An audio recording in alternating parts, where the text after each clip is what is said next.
আজ আমরা ওয়েস্ট বেঙ্গল পুলিশের বিগত 10 বছরের ম্যাথ কোশ্চেন নিয়ে আলোচনা করব। আজকের প্রথম কোশ্চেন,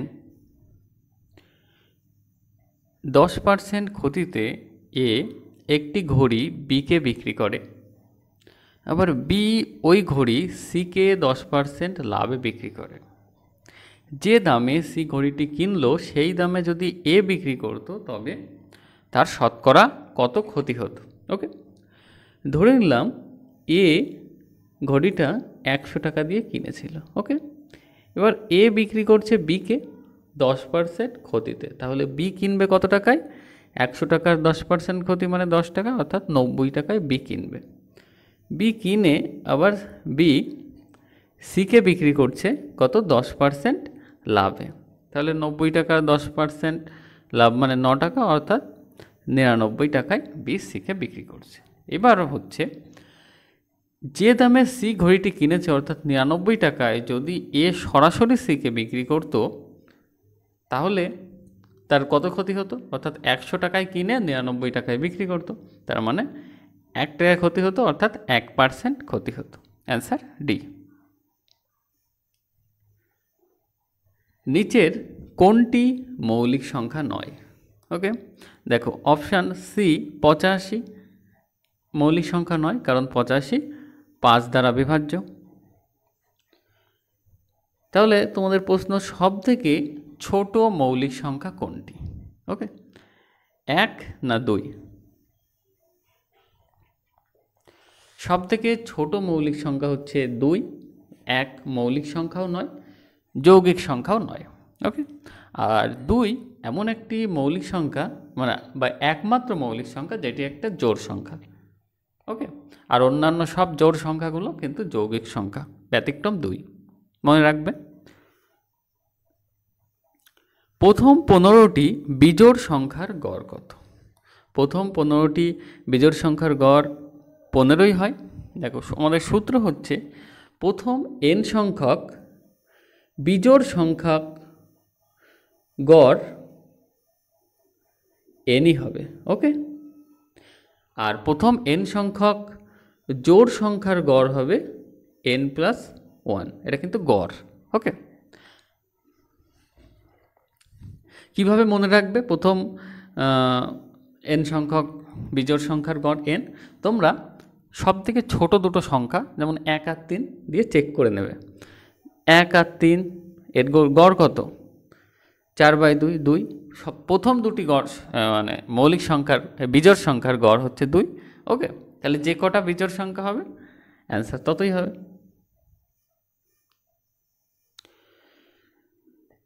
30 জন বালিকার বয়সের গড় 13 বছর।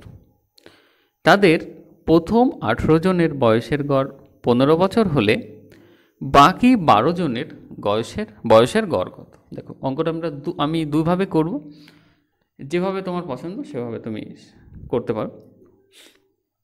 দেখো 30 জন বালিকার গড় বয়স 13 বছর, তাহলে তাদের মোট বয়স কত? 30 গুণ 13 অর্থাৎ 390 বছর।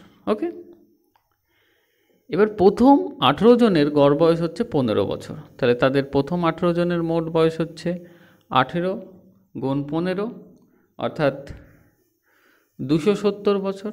তাহলে যে বাকি থাকলো আমার 12 জন, তাদের মোট বয়স কত? বিয়োগ করলে আমি পেয়ে যাব 120। তাহলে 12 জনের মোট বয়স হচ্ছে 120 বছর, তাহলে গড় বয়স 120/12 অর্থাৎ 10 বছর। Answer B. ক্লিয়ার? এবার অন্যভাবে কিভাবে করব আমরা, দেখো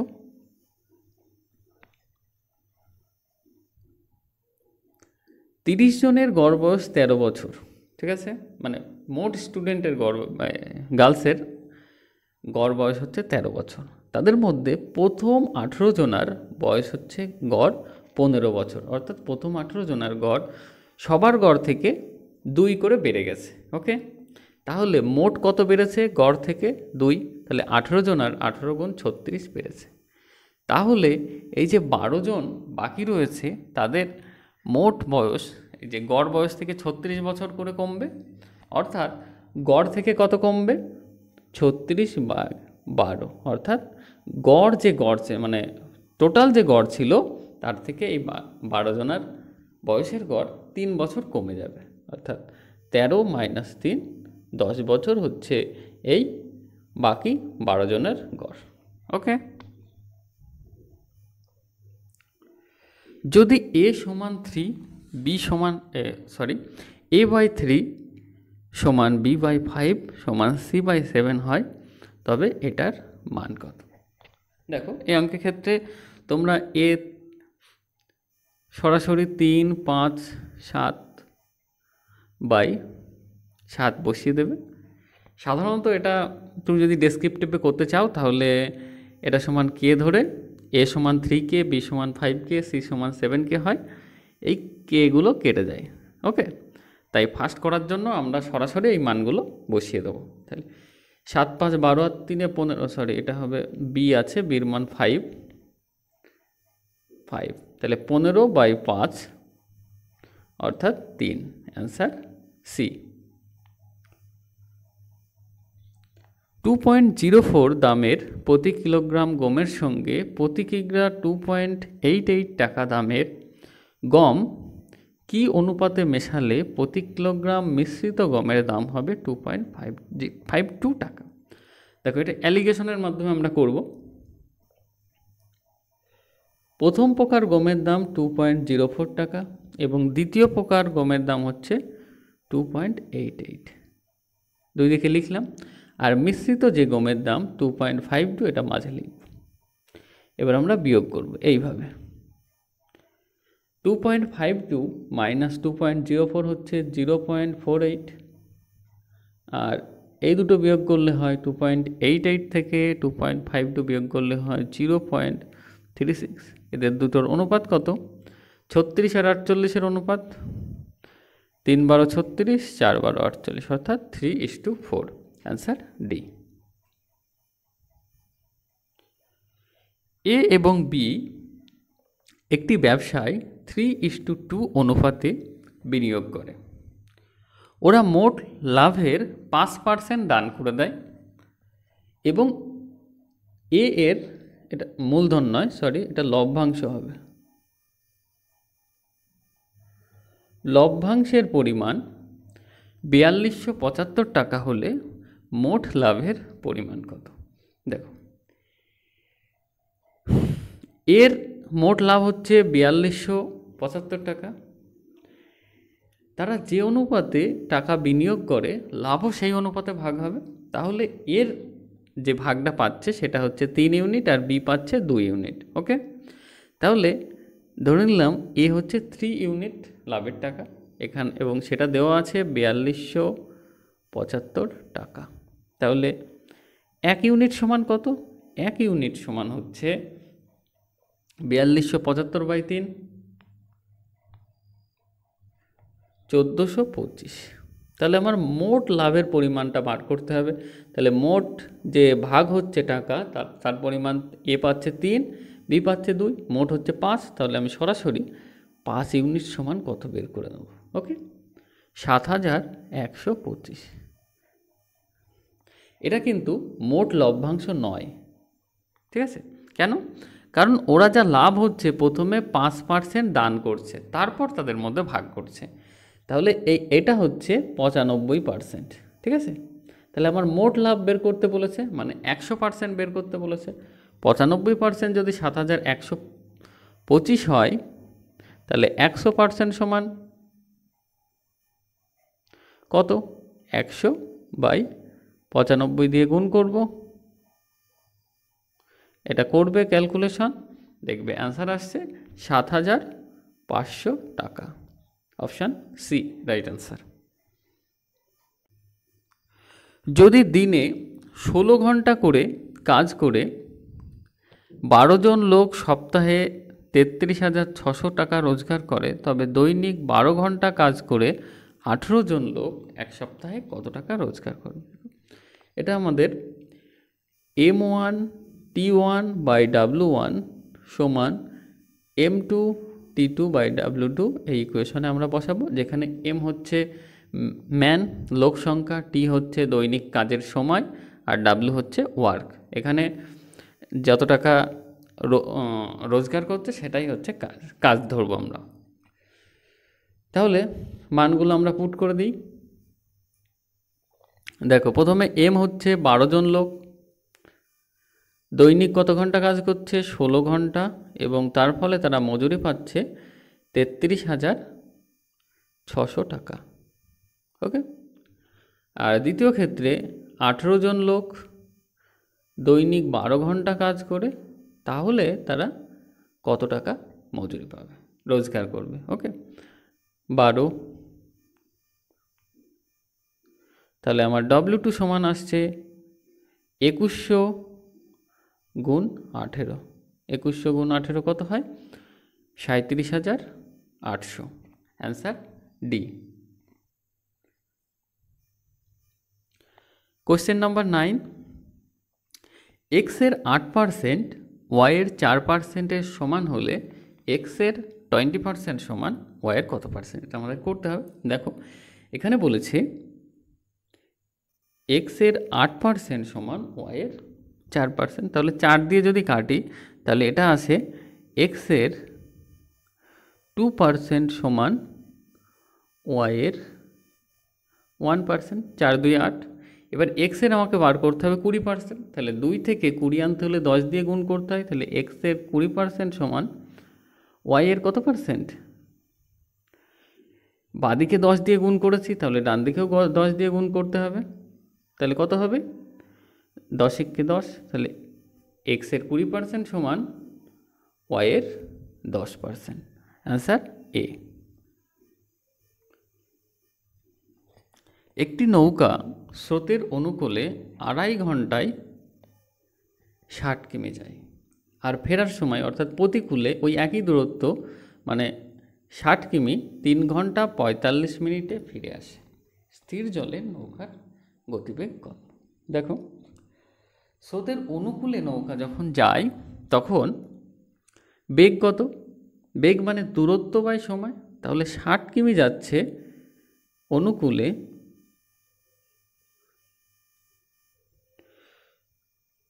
60 কিমি যাচ্ছে 2.5 ঘন্টায়, মানে 5/2 ঘন্টা, তাহলে 24 12 দিয়ে 24 কিমি পার আওয়ার অনুকূলে বেগ। আর প্রতিকূলে আমার বেগ কত হচ্ছে?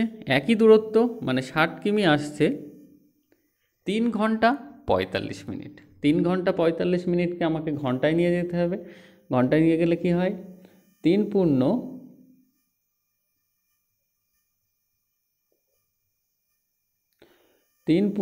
45/60 ঘন্টা, অর্থাৎ 3 পূর্ণ 3/4 ঘন্টা, 3 4 12 আর 3 15, 15/4 ঘন্টা। তাহলে 15/4 দিয়ে আমি ভাগ করব, 15 দিয়ে ভাগ, 4 দিয়ে গুণ, তাহলে 16।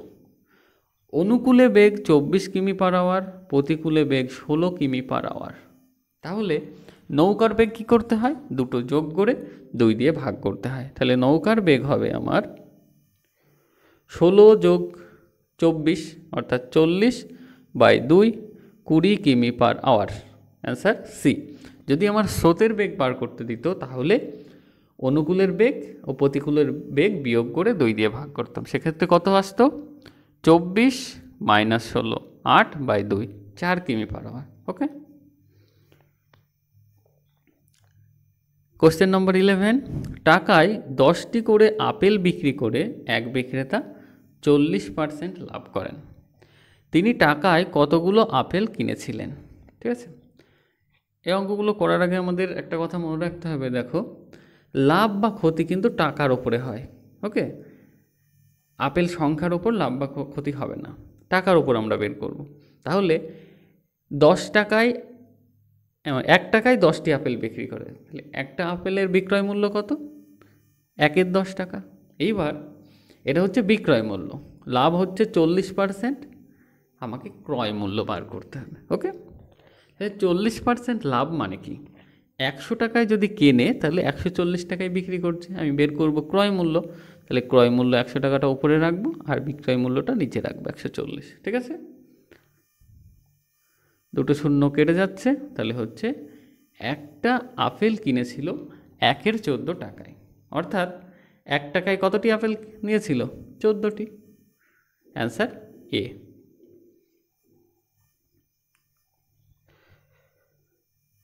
সরল সুদের হারে কোনো মূলধন 20 বছরে 3 গুণ হয়। একই সুদের হারে কত বছরে ওই মূলধন দ্বিগুণ হবে? দেখো, সরল সুদের ক্ষেত্রে নির্দিষ্ট টাকার 1 বছরে যা প্রত্যেক বছর একই পরিমাণ সুদ হয়। ওকে, তাহলে সুদে আসলে কোনো মূলধন 3 গুণ হচ্ছে, মানে আসল আর সুদ তার দ্বিগুণ হচ্ছে। বোঝা গেছে? আমি 100 ধরে বোঝাচ্ছি। যদি মূলধন 100 টাকা হয়, তাহলে সুদে আসলে 300 টাকা হচ্ছে, মানে সুদ হচ্ছে 200 টাকা। বোঝা গেছে? তাহলে 20 বছরে 100 টাকার সুদ 200 টাকা হচ্ছে, তাহলে 10 বছরে হবে ক টাকা? 100 টাকা। ঠিক আছে, তাহলে 100 টাকার 10 বছরে সুদ 100 টাকা হলো, তাহলে সুদে আসলে কত হলো? 100 যোগ 100, 200 টাকা, অর্থাৎ দ্বিগুণ হয়ে যাচ্ছে কত বছরে? 10 বছরে। Answer B. ওকে, সূত্র দিয়েও সরাসরি আমি করিয়ে দিচ্ছি, দেখো যেটা ভালো লাগবে সেই প্রসেসে তোমরা করবে। তাহলে ধরে নিলাম আসল পি টাকা, তাহলে সুদে আসলে 3 গুণ হচ্ছে, মানে সুদ হচ্ছে 2p টাকা। তাহলে আমরা কি জানতাম? সুদ সমান পি আর, আর আমরা জানি না t/100, টি হচ্ছে 20 বছর সময়। পি কেটে যাচ্ছে, 5 20 100, সো আর সমান 10%। তাহলে সুদের হার আমার 10%। দ্বিতীয় ক্ষেত্রে দেখো বলেছে একই সুদের হারে, অর্থাৎ সুদের হার সেম থাকছে, আর আমরা জেনে গেলাম 10%। এবার মূলধন দ্বিগুণ করতে হবে। সুদের হারে কত বছরে মূলধন দ্বিগুণ হবে সেটা বার করতে হবে। তাহলে মূলধন দ্বিগুণ হলে আসল যদি পি টাকা হয়, সুদও পি টাকা হবে, পি প্লাস পি 2p। ওকে, আর আমি জানি 10%, কিন্তু এক্ষেত্রে আমাকে টি বার করতে হবে, কত বছরে জানতে চেয়েছে, বাই 100। পি কেটে যায়, আর সমান 10, টি ইকুয়াল 10 বছর। ওকে, কোন প্রসেসটা তোমার ভালো লেগেছে কমেন্টে জানাবে, আর তোমার যে প্রসেসে ভালো লাগবে সেই প্রসেসটাই তুমি ফলো করবে। দুটি সংখ্যার অনুপাত 3:4 এবং গসাগু হচ্ছে 4। সংখ্যা দুটির লসাগু কত? এক্ষেত্রে সংখ্যা দুটির লসাগু বার করতে হলে আমরা একবারে করব 3 × 4 × 4, অর্থাৎ 48। Answer C.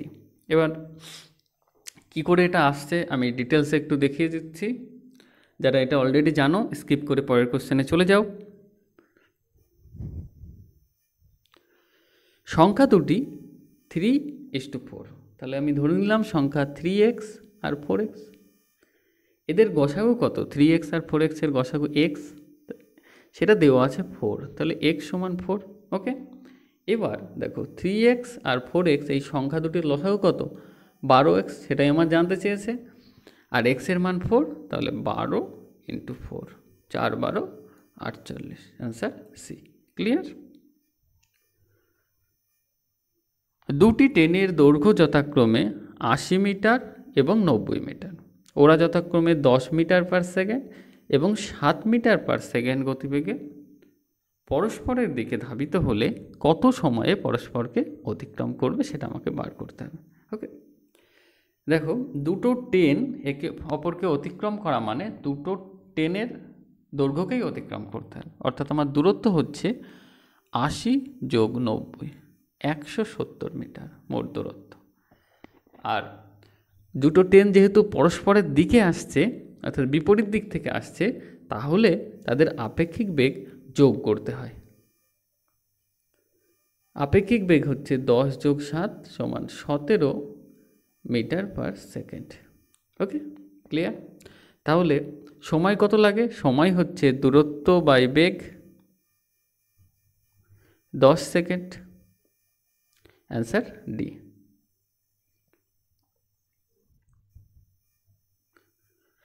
কোনো বিক্রেতা 36টি লেবু বিক্রি করলে 4টি লেবুর বিক্রির দাম ক্ষতি হয়, তার শতকরা ক্ষতির পরিমাণ কত? দেখো অঙ্কটা ভালো করে দেখো। কি লিখব আমি? ক্ষতি কখন হয়? যখন ক্রয় মূল্য বেশি হয়, বেশি দামে কিনে কম দামে আমরা বিক্রি করি। ওকে, তাহলে 36টি লেবুর সিপি অর্থাৎ কস্ট প্রাইস, যাকে বলা হয় ক্রয় মূল্য, মাইনাস 36টি লেবু যে দামে বেচেছে বিক্রয় মূল্য এসপি সেলিং প্রাইস, বিয়োগ করলে আমার 4টি লেবুর দাম বিক্রি দাম ক্ষতি হয়, তার মানে 4টি লেবুর সেলিং প্রাইস বিক্রয় মূল্য। ওকে, 36টি লেবুর ক্রয় মূল্য মাইনাস 36টি লেবুর বিক্রয় মূল্য সমান 4টি লেবুর বিক্রয় মূল্য। আমাকে এটা যেটা কথাই বলেছে আমি সেটা অঙ্কের আকারে লিখলাম। ওকে, তাহলে সিপিগুলো একদিকে নিয়ে যাই। 36টি লেবুর ক্রয় মূল্য সমান 40টি লেবুর বিক্রয় মূল্য। ওকে, এ দুটো কাটা যাচ্ছে, একটু ছোট করে নিই। 4 দিয়ে কাটলে 9টি লেবুর ক্রয় মূল্য সমান 10টি লেবুর বিক্রয় মূল্য। ঠিক আছে, তোমার অঙ্ক এভাবেও আসতে পারে যে 9টি লেবুর ক্রয় মূল্য 10টি লেবু বিক্রয় করলে কত লাভ বা ক্ষতির পরিমাণ হবে। এক্ষেত্রে তোমরা ক্রয় মূল্য আর বিক্রয় মূল্যটা উল্টো করে ধরবে। ওকে, কেন ধরবে আমি সেটাও বলে দেবো, কিছু মুখস্থ করবে না তোমরা, সব বুঝে করবে। তাহলে এখানে আমার ক্রয় মূল্য উল্টো ধরলে 10 টাকা আর বিক্রয় মূল্য 9 টাকা, তাহলে 10 টাকায় কিনে 9 টাকায় বিক্রি করছি, 1 টাকা ক্ষতি হচ্ছে। তাহলে 10 টাকায় ক্ষতি হচ্ছে 1 টাকা, শতকরা ক্ষতি মানে 100 টাকায় কত? 10% আমার ক্ষতি হচ্ছে। অ্যান্সার এ। এবার আমার প্রশ্ন হচ্ছে যে এখানে আমি সিপি 10 আর এসপি 9 কীভাবে ধরলাম? ওকে, দেখো আমি এটা মুছে দিয়ে এই লাইনটা লিখছি। 9 সিপি সমান 10 এসপি আমাদের ছিল। ঠিক আছে, আমরা কি ধরলাম? ধরে নিলাম একটা লেবুর ক্রয় মূল্য 1 টাকা। ওকে, তাহলে দেখো 10টা লেবুর বিক্রয় মূল্য কত? 10টা লেবুর বিক্রয় মূল্য সমান 9টা লেবুর ক্রয় মূল্য। 9টা লেবুর ক্রয় মূল্য 9 টাকা, তাহলে 10টা লেবু আমি বিক্রি করছি 9 টাকায়, কিন্তু 10টা লেবুর ক্রয় মূল্য কত? কিনেছিলাম তো 10 টাকায়। বোঝা গেছে কীভাবে এসছে ওটা?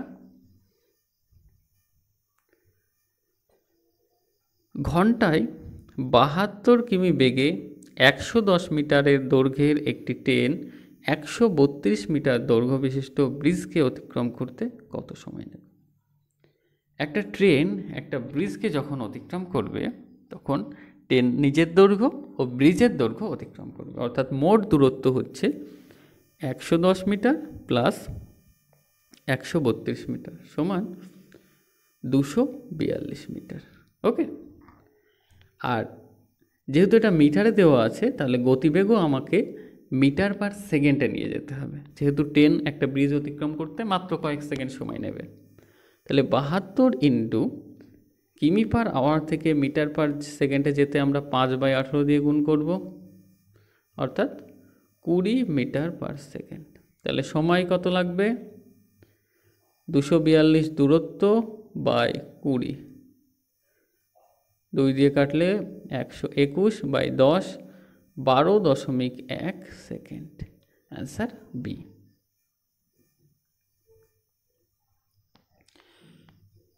কোশ্চেন 17, কোনো বিদ্যালয়ে বালক বালিকার অনুপাত 7:5। যদি ওই বিদ্যালয়ে মোট ছাত্র সংখ্যা 2400 হয় তবে বালিকার সংখ্যা কত? দেখো বিদ্যালয়ে বালক হচ্ছে যদি 7 হয় তাহলে বালিকা আছে 5 ইউনিট। ওকে, তাহলে মোট বালক বালিকা হচ্ছে 7 যোগ 5 12 ইউনিট বা 12র কোনো গুণিতক। ওকে, এবার এখানে বলা আছে মোট ছাত্রছাত্রী সংখ্যা, এটা হবে মোট বালক বালিকা সংখ্যা বা মোট ছাত্রছাত্রী সংখ্যা। ঠিক আছে, 2400। তাহলে 1 ইউনিট সমান 200।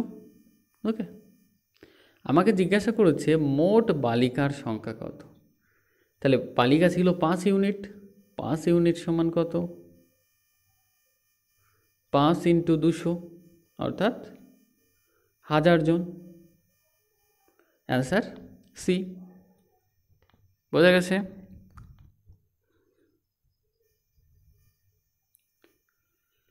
অষ্টআশি দ্বারা বিভাজ্য 4 অঙ্কের বৃহত্তম সংখ্যা হলো। সরাসরি অপশান টেস্ট করে তুমি করতে পারো। কিভাবে করবে দেখিয়ে দিচ্ছি। যে 4 অঙ্কের এখানে যেগুলো রয়েছে তার মধ্যে সব থেকে বৃহত্তম সংখ্যা কোনটা এবং সেটা অষ্টআশি দ্বারা ভাগ যায় কিনা আমি চেক করব। সব থেকে বৃহত্তম সংখ্যা রয়েছে 9988। এটা অষ্টআশি দ্বারা কিভাবে চেক করব? দেখো, অষ্টআশি মানে 8 গুণ 11। তাহলে এটাকে 8 দ্বারা চেক করব এবং 11 দ্বারা চেক করব। দেখো 11 দ্বারা সংখ্যাটা ভাগ যায়। বিভাজ্যতার নিয়ম আমি একবার বলে দিচ্ছি। 11 দ্বারা ভাগ যায় কিভাবে চেক করব? এর 1, 3 নম্বর গুলো যোগ করব। যেমন 9, 8, 17, 9, 8, 17 বিয়োগফল 0, অর্থাৎ 11 দ্বারা ভাগ করা যায়। এবার 8 দ্বারা ভাগ করা যায় কিনা কিভাবে চেক করতে হয়? লাস্ট 3টে ডিজিট যদি 8 দ্বারা ভাগ যায় তাহলে পুরো সংখ্যাটা 8 দ্বারা ভাগ যায়। দেখো 8 দ্বারা ভাগ যাচ্ছে না, 988, তাহলে এটা হবে না। তারপরে সব থেকে বৃহত্তম সংখ্যা 9698। দেখো এটা 11 দ্বারাই ভাগ যাচ্ছে না, তাহলে এটা তো হবে না। তারপরে সব থেকে বড় সংখ্যা 9944। এটা দেখো 11 দ্বারা ভাগ যাচ্ছে এবং 8 দ্বারাও ভাগ যাচ্ছে। 944, 8 × 8, 8, 8 × 8 = 64। ওকে, সো অ্যান্সার এ। এভাবে অপশান টেস্টের মাধ্যমে তোমরা করতে পারো, অথবা কিভাবে আমরা করব দেখো। 4 অঙ্কের সব থেকে বৃহত্তম সংখ্যা কত? 9999, অর্থাৎ আমরা যেটাকে বলি 4টে 9। ঠিক আছে, একে 88 দ্বারা আমরা ভাগ করব।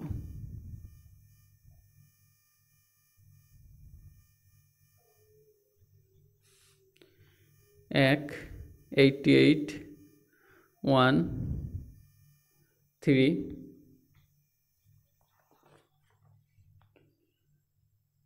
31, 9,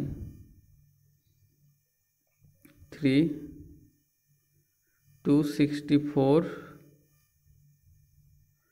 আসছে 55। তাহলে 9999 থেকে 55 বিয়োগ দিলে যেটা হবে সেটাই আমার অ্যান্সার। তাহলে 88 দ্বারা মিলে যাবে, যেহেতু এখানে ভাগশেষ আমার 55 থাকছে।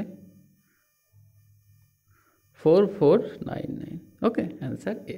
তোমরা যেভাবে যেটা খুশি সেইভাবে করতে পারো।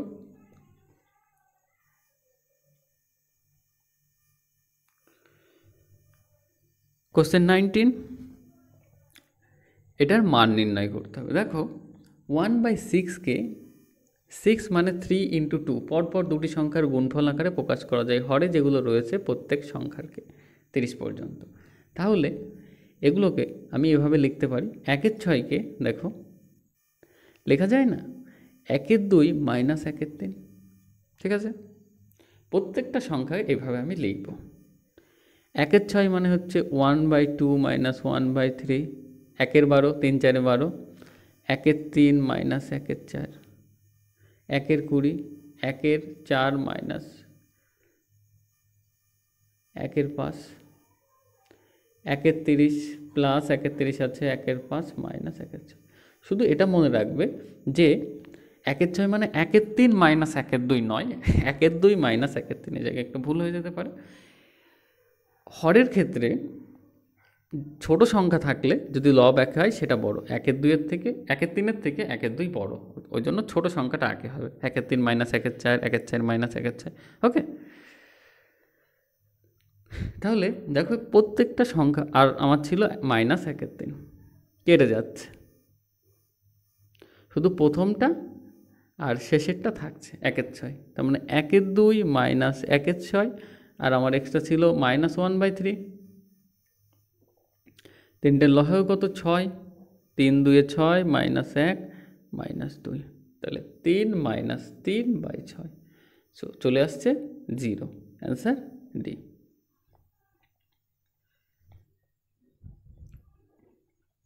শেষ পর্যন্ত দেখার জন্য ধন্যবাদ। ভিডিওটা ভালো লাগলে অবশ্যই লাইক করো আর বন্ধুদের মাঝে শেয়ার করো।